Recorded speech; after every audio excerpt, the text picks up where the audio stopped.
Emergency के पहले जो छात्र बिहार का छात्र आंदोलन हुआ था, जो पूरे देश में फैला आंदोलन, उसमें जो छात्रों की कुर्बानी गई, जो जिन छात्रों ने कुर्बानी दी थी, और फिर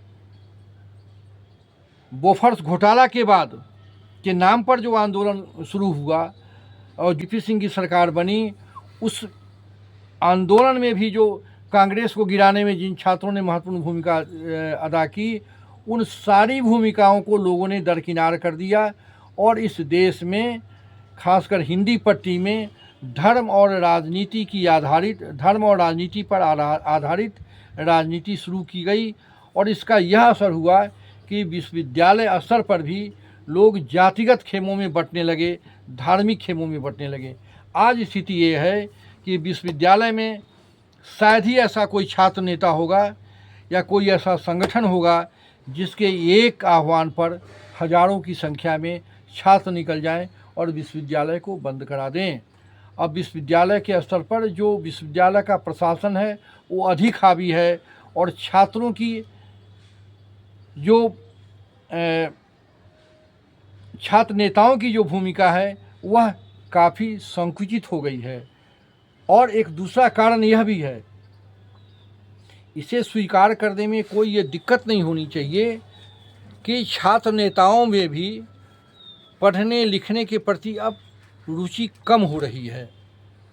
जो स्थिति पत्रकारों की है, जब एक पत्रकार बन जाता है तो वह बाहरी किताबें पढ़ना बंद कर देता है या उसे फुर्सत ही नहीं होती कि पत्रिकाओं में क्या कुछ लिखा जा रहा है, इस देश दुनिया में क्या शोध हो रहे हैं, किस क्षेत्र में क्या काम हो रहा है। वही स्थिति छात्र नेताओं की भी है। छात्र नेताओं की बस एक होता है कि हम आंदोलन करें, संबंधित पार्टी के नेताओं के बीच हमारी छवि अच्छी हो और भविष्य का जब चुनाव हो तो हमें एमएलए और एमपी का उस संबंधित पार्टी से टिकट मिल जाए और हम विधानसभा और लोकसभा में चले जाएं, और कुछ नहीं तो कम से कम सभासद तो छोटे स्तर पर बन ही जाए। नहीं तो अगर सरकार बने तो किसी कॉरपोरेशन के अध्यक्ष बने।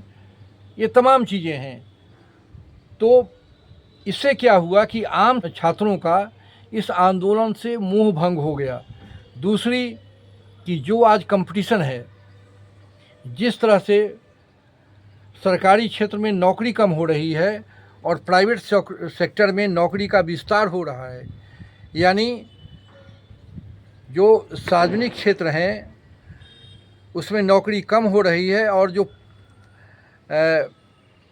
प्राइवेट सेक्टर हैं, जो निजी क्षेत्र में हैं, उसी में ज़्यादा नौकरी के अवसर मिल रहे हैं। अब निजी सेक्टर में जब आपको काम करना होगा तो उसमें आपको अपनी कुशलता दिखलानी होगी। वहाँ 8 घंटे के बदले 12-12 घंटे काम करने होंगे। आप छुट्टियों को लेकर कोई बहाना नहीं होगा। वहाँ आपको टाइम ओरिएंटेड एक टारगेट फिक्स किया गया होगा जिस पर आपको काम करना होगा, या आप उस कंपनी के छोटे अधिकारी हैं या बड़े अधिकारी हैं, आप चाहे छोटे इंजीनियर हों, आप सीईओ हों, आपको काम करके दिखाना होगा, आपको आउटपुट देना होगा। सरकारी क्षेत्र की तरह नहीं कि आप काम नहीं करेंगे तो दूसरा बहानाबाजी हो जाएगा। अब उसका क्षेत्र सरकारी क्षेत्र में भी हुआ है लेकिन वो अभी कम है। तो लिहाजा जो निजी क्षेत्र का जो कंपटीशन है, निजी क्षेत्र में जो प्रतिस्पर्धा है, उसमें अब आम छात्रों को इतनी फुर्सत भी नहीं है कि वो छात्र आंदोलन में शामिल होकर अपने समय को बर्बाद कर दें, क्योंकि उनके पास रोजी रोटी की समस्या है, भविष्य की समस्या है, अपने परिजनों को पालने पोसने की समस्या है। तो अब ये चीज़ें अब उस ढंग से नहीं हो पाएंगी जैसे पहले होता था। तो अब विश्वविद्यालय स्तर पर भी वो वैसा छात्र आंदोलन विस्फोटक नहीं होता है। उसमें नेताओं की क्रेडिबिलिटी भी कम हो रही है, नेताओं की अपनी भी विश्वसनीयता की है। कब कौन किसको धोखा दे देगा, कब कौन किसके कंधे पर छलांग लगा के आगे निकल जाएगा, इसका डर बना रहता है। तो ये चीज़ें हैं जो सवाल विश्वसनीयता के संकट का है, वह बहुत गंभीर हो चुका है। तो इसलिए यह एक गंभीर मुद्दा है और आगे ये जैसे जैसे कंपटीशन होगा, प्रतिस्पर्धा बढ़ेगी लोगों में निजी क्षेत्र में नौकरी के लिए, जीवन यापन के लिए, तब उस समय तक ये समस्या संकट और खड़ा होगा। अब लेकिन लोकतंत्र में ऐसी व्यवस्था होती है कि हमारे पास सभी संकटों से, सभी समस्याओं से जूझने का, उससे संघर्ष करने का और उससे निकलने का रास्ता होता है। मेरा भी यही मानना है, मेरा भी अपना यही अनुभव कहता है कि जो तात्कालिक कारण हों या जो दीर्घकालिक कारण हों, अगर हम उसको ठीक से समझते हैं, उसको विश्लेषित करते हैं और उसको सही करने की दिशा में अगर हम चलते हैं तो यह समस्या भी नहीं रहेगी और छात्र आंदोलन किसी न भी किसी रूप में ये मुखरित होगा।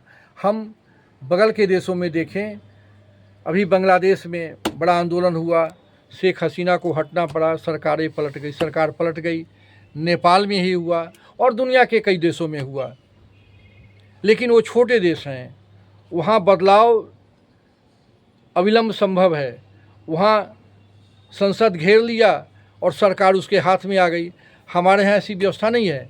हमारे यहाँ संघात्मक शासन है, संघात्मक प्रणाली है। तो अगर आप सिर्फ संसद के घेरने से, आज हमारे यहाँ अगर 10 लाख लोग भी संसद घेर लें तो सरकार नहीं गिरेगी, क्योंकि हमारे यहाँ शक्ति का पृथक्करण है। शक्ति विभिन्न निकायों में अंतर्निहित है, वो उसका सही ढंग से संचालन करते हैं। हमारे यहाँ एक मजबूत लोकतंत्र है, मजबूत न्यायपालिका है, मजबूत कार्यपालिका है। तो इसलिए हमें किसी छात्र आंदोलन से बड़े तात्कालिक रूप में बड़े बदलाव की आशा करना, ये तो एक मूर्खतापूर्ण बड़ी बात होगी कि जो नेपाल में हो गया और बांग्लादेश में हो गया वो हिंदुस्तान में हो गया।